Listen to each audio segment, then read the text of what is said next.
Boa tarde, pessoal. Vamos dar início hoje ao nosso novo capítulo. Já estamos bem adiantados. Vamos dar início ao capítulo 4, a Revolução Francesa e a Era Napoleônica. Vamos continuar nesse tempo de revoluções, que a gente estudou a Revolução Inglesa, seus conflitos na política, na economia. Agora nós vamos pular para a França, que era o segundo país mais rico do mundo, mais importante do mundo naquela época. Vamos dar início na página 44, certo?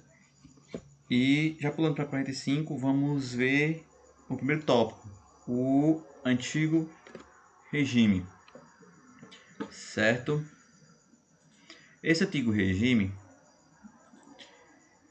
ele é o seguinte, não sei se vocês lembram lá no sétimo ano, eu falei para vocês o regime antigo, que era o regime dos reis, o regime absolutista, ou seja, só existia a figura do rei. Ele mandava em tudo, certo? Sozinho. É igual lá na Inglaterra, vocês lembram que o rei queria mandar sozinho e tudo mais, só que lá existe o parlamento, certo? E o parlamento lá é forte, tá?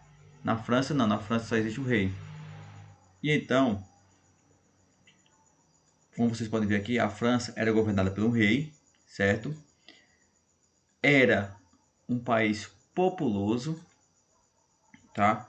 Só que, além de ser populoso, ele era um país muito injusto. Por quê?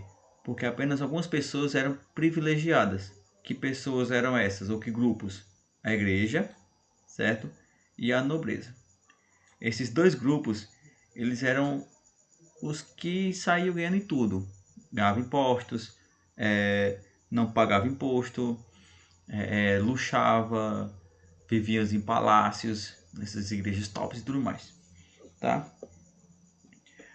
Só que a sociedade francesa, para a gente destrinchar, para a gente dividir ela é dividida em três estados, certo? O primeiro estado é o clero, tá?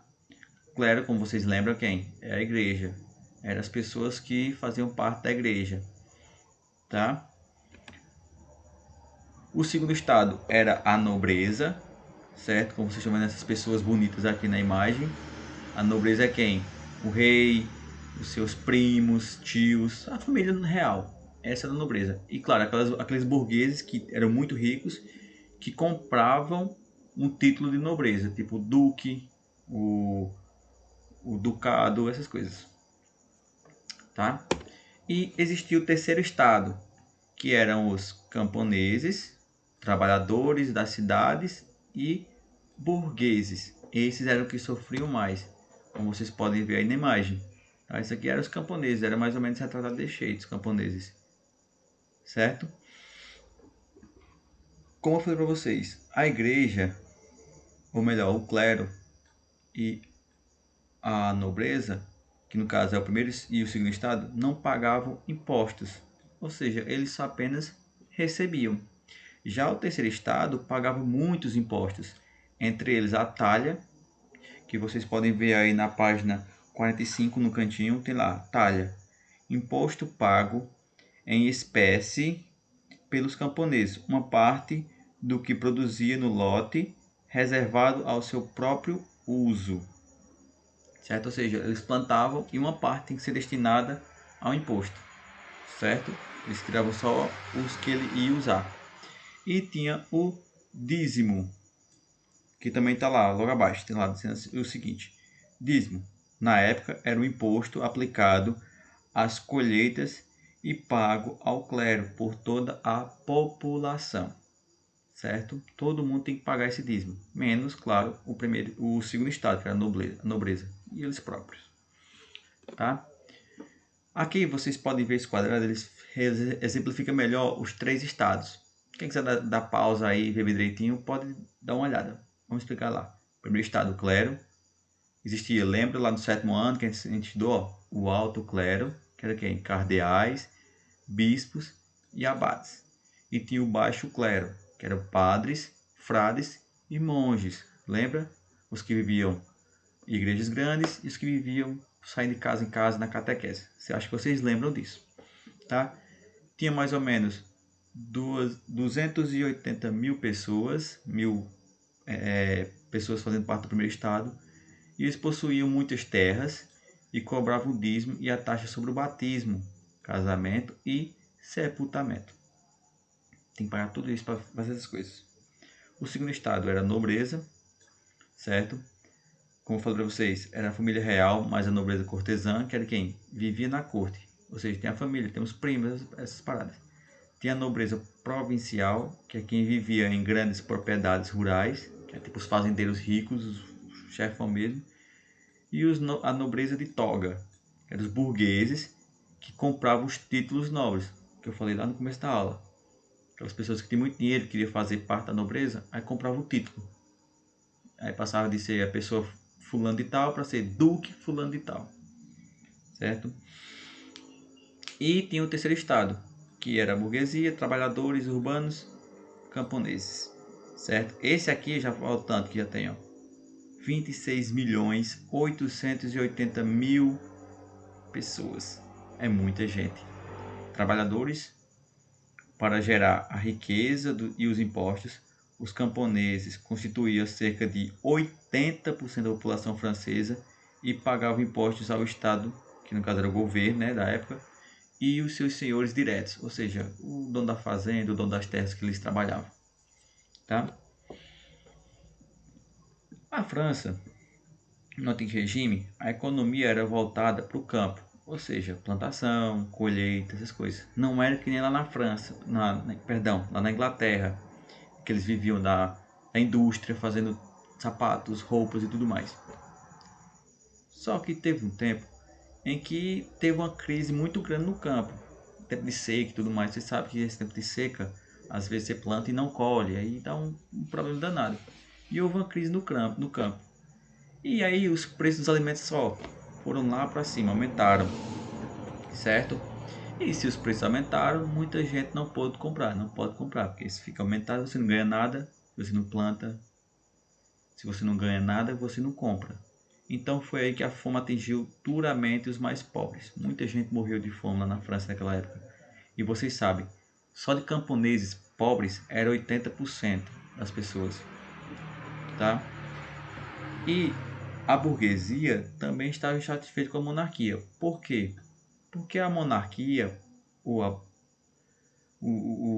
família real, para poder ter seu luxo, para poder viver bem, para poder fazer o que quer, precisa de dinheiro. E eles não trabalhavam, não faziam nada. E de onde vinha esse dinheiro? Vinha dos impostos que cobravam da burguesia, tá? Por isso eles aumentavam mais ainda os impostos, para ganhar mais ainda. Foi aí então que, juntando esses dois fatores aqui, ó, esses fatores, crise no campo, preços dos alimentos aumentaram, fome atingiu a população mais pobre e a burguesia com os altos impostos, foi aí então que deu início a uma crise na França, certo? Só que aí, claro, o rei vai tentar controlar essa crise, né? Porque ele não quer sair por baixo, ele quer controlar, aquilo é quem manda. Então foi aí que o rei, como ele queria mandar e queria sair por cima, convocou os Estados Gerais. Professor, o que são Estados Gerais? Vocês lembram lá no começo da aula que eu falei para vocês? Existia três.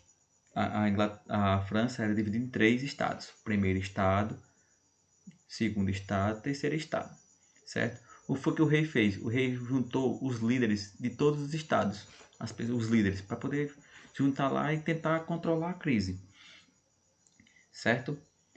Então o que foi que aconteceu?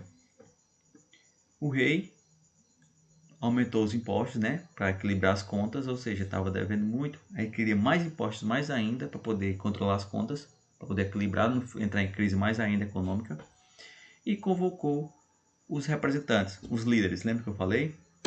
Certo? Que é essa imagem que vocês veem, que aqui fica a nobreza, certo? Aqui nesse canto fica o clero, certo?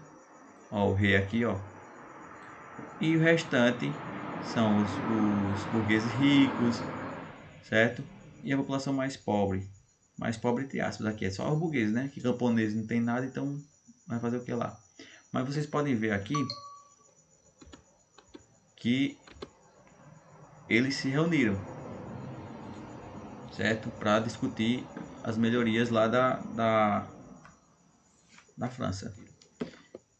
E então, com esses Estados Gerais reunidos, certo? Eles têm que fazer uma votação para melhor possível todo mundo. Só que aí tem um porém.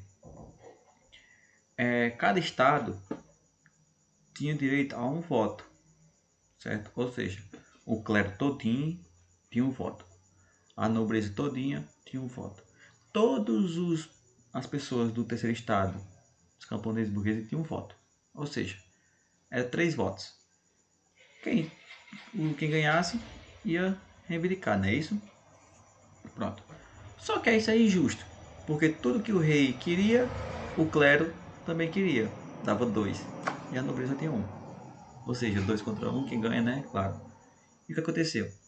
O terceiro estado, ele reivindicou mudança nos votos. Como, professor?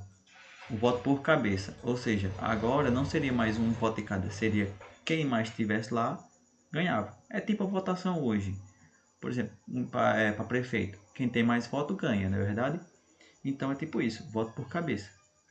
E foi aí que começou a dar uma crise danada, certo? Que é o que a gente vai ver na próxima aula. Vocês fiquem cientes até esse momento. O começo da crise, certo? O começo da revolução. Começou aqui, nessa convocação dos Estados Gerais, tá? Certo? Então vocês entendido como era o governo francês, como era dividido a sociedade deles e como deu início à crise, para aí sim começar a revolução, tá? Na próxima aula nós vamos dar continuidade para a gente ter noção mais ou menos como foi a revolução, certo? Até a próxima aula.